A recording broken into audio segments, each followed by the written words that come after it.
Hola a todos. A ver, os lanzo un dato que asusta bastante. Se calcula que más del 80% de los inversores minoristas pierden dinero sistemáticamente en los mercados financieros. Una auténtica locura, ¿verdad? Y gran parte de este desastre ocurre por una ilusión brutal. Mucha gente cree que basta con mirar un gráfico, meterle un par de líneas de colores que recomendó el gurú de turno y ¡pum!, el mercado te regala una bola de cristal mágica. Pues bien, hoy en este análisis a fondo del sistema de trading latino vamos a desmontar esa fantasía por completo. Vamos a ver por qué esa idea de la predicción infalible no solo es un mito, sino que te destroza la cartera. La regla de oro aquí es muy cruda. Ningún indicador te garantiza beneficios. Absolutamente ninguno. Entender el porqué de esto es, literalmente, el primer paso para dejar de ser la liquidez de salida de las grandes instituciones. ¡Vamos a ello! Nuestra hoja de ruta para hoy es súper clara. Hablaremos del mito de los indicadores, pasaremos a la famosa media móvil de 55 periodos, veremos qué es la trampa del mercado, tocaremos las probabilidades y el backtesting y cerraremos con el rey de todo esto, la gestión del capital. Punto número 1. El mito de los indicadores. Vamos a deconstruir esa ilusión de la bola de cristal. Fijaos en esta frase de la estrategia que es súper contundente. Ningún indicador funciona. Ninguno de los indicadores garantiza que el precio vaya a hacer lo que el indicador dice. ¡Boom! En una industria que no para de venderte fórmulas mágicas para hacerte rico mañana mismo, escuchar que herramientas legendarias como la media móvil de 50, la de 200 o el oscilador más complejo del mundo no te garantizan absolutamente nada, es un golpe de realidad necesario. Pero, ¿por qué el autor insiste en que no garantizan ganancias? Pues por su propia naturaleza. Un indicador no es más que una fórmula matemática aplicada al pasado. Punto. Tienen un retraso inherente. Una línea en una pantalla no tiene ni idea de si va a salir una noticia macroeconómica sorpresa o de si una ballena financiera va a inyectar millones de dólares de golpe. El pasado no garantiza para nada el comportamiento humano futuro. Hay que quitarse esa falsa expectativa de la cabeza para poder operar de verdad. Entonces, claro, si estas herramientas matemáticas no adivinan el futuro, ¿para qué sirven? Pues bajo la filosofía de trading latino, un indicador es única y exclusivamente una herramienta de apoyo estadístico basada en probabilidades, cero predicciones. Pensad en un pronóstico del tiempo. El meteorólogo mira las nubes y la presión atmosférica y dice, oye, hay un 70% de probabilidad de que llueva. Eso no significa que vaya a llover sí o sí. Te está dando una ventaja estadística para que decidas si coges el paraguas o no. Si luego hace un sol de justicia, el pronóstico no es que estuviera mal, es que simplemente se manifestó ese 30% restante. En el trading pasa exactamente lo mismo. Cambiar el chip de predicción absoluta a probabilidad estadística te salva literalmente de perder muchísimo dinero por culpa de ilusiones direccionales. Pasamos al segundo bloque, la media móvil de 55. El contexto manda sobre las garantías. El contraste entre mentalidades se ve clarísimo cuando comparamos dos formas de usar las medias móviles.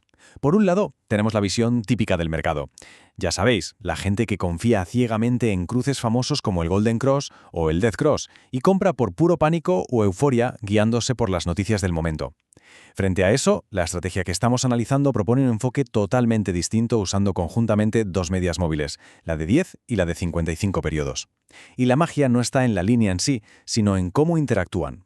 La media móvil de 10 es rapidísima, rastrea el impulso a corto plazo, pero la media de 55 te da la base de la tendencia general. Lo que de verdad importa aquí es la relación en el espacio. La distancia entre el precio y esa media de 55 y la pendiente que tienen no te están dando una señal mágica de compra o venta en un punto exacto, te están dando algo mucho mejor, contexto.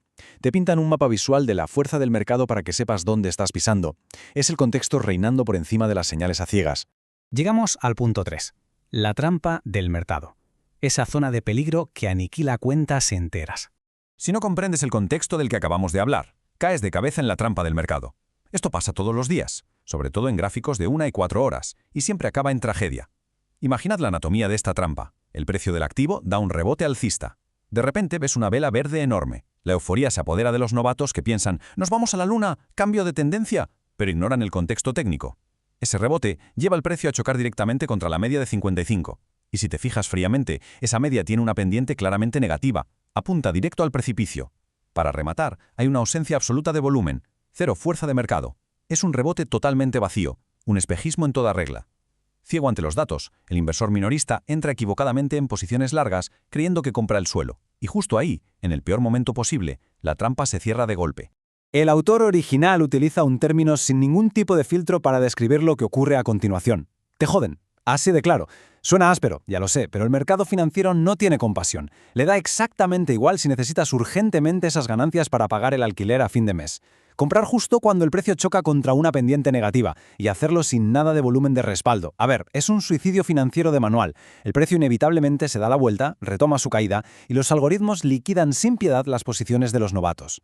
Es un recordatorio durísimo de lo que pasa cuando pasas olímpicamente del contexto. Sección número 4. Probabilidades y backtesting. Cómo transformar una simple línea en una estrategia real. Para no caer en esa trituradora de cuentas, no puedes depender de tu intuición. Tienes que ir a los datos históricos. Hay 3 pasos innegociables para validar cualquier estrategia. El primero, un mínimo estricto de 3 meses de backtesting. Y no es un plazo caprichoso. 3 meses te obligan a ver cómo reacciona el sistema en diferentes ciclos, en tendencias alcistas, bajistas y los aburridos rangos de consolidación.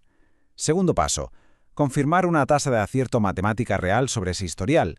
Y el tercer paso que, es con diferencia el más difícil por culpa de la naturaleza humana. Ejecutar las operaciones de forma puramente mecánica. Tienes que eliminar la interferencia emocional. Las reglas matemáticas están ahí precisamente para protegerte de ti mismo, de tus instintos de avaricia y del pánico paralizante. Y hablando de tasas de acierto, aquí la métrica clave es el número 7. Una estrategia verdaderamente funcional te pide acertar 7 de cada 10 veces. Pero ojo, que el detalle para entender esto a fondo no es el 7, sino los 3 fallos restantes. Un 70% de éxito significa que por pura matemática, 3 de cada 10 operaciones van a terminar en pérdida. Y eso es completamente normal y esperado. El operador inexperto entra en pánico ante el primer fallo, abandona el sistema y empieza a operar por venganza, destrozando su cartera. El profesional, en cambio, acepta esos 3 fallos como simples gastos operativos. Se mantiene frío porque sabe que a largo plazo la estadística juega a su favor. Todo esto nos lleva a la pregunta del millón. A ver, si los indicadores tienen un 30% de fallo incorporado por diseño y hemos dejado clarísimo que por sí solos no garantizan absolutamente nada, entonces, ¿qué es lo que sí garantiza beneficios? ¿Cuál es la red de seguridad que protege a tu cartera de la ruina cuando las matemáticas fallan? La respuesta está en nuestra última sección. Número 5. La gestión del capital. El control definitivo del mercado. La clave de la supervivencia financiera la vemos al comparar 2 perfiles psicológicos totalmente opuestos frente al riesgo. Por un lado tenemos al holder. Este perfil suele contar con ingresos externos y estables. Parece una tontería, pero es un superpoder psicológico porque elimina la desesperación. Como no depende de lo que haga el gráfico mañana, puede comprar los retrocesos sistemáticamente, con muchísima paciencia. Y a la larga, gana más. En el otro extremo está el amateur. Vive desde la urgencia constante, con ese pánico a quedarse fuera de la jugada. El famosísimo FOMO mete todo su capital de golpe en los precios más altos porque ha leído un titular escandaloso. El resultado final, pérdidas devastadoras, tanto emocionales como de dinero. Queda muy claro que ninguna estrategia, por buena que sea, sobrevive a una pésima gestión del riesgo. Y esto le da un peso monumental a una de las citas más importantes de la estrategia de trading latino. Tu capital tiene el control sobre tus sentimientos y emociones. Nosotros tenemos que controlar el mercado, es decir, nuestro dinero que va al mercado, no al revés.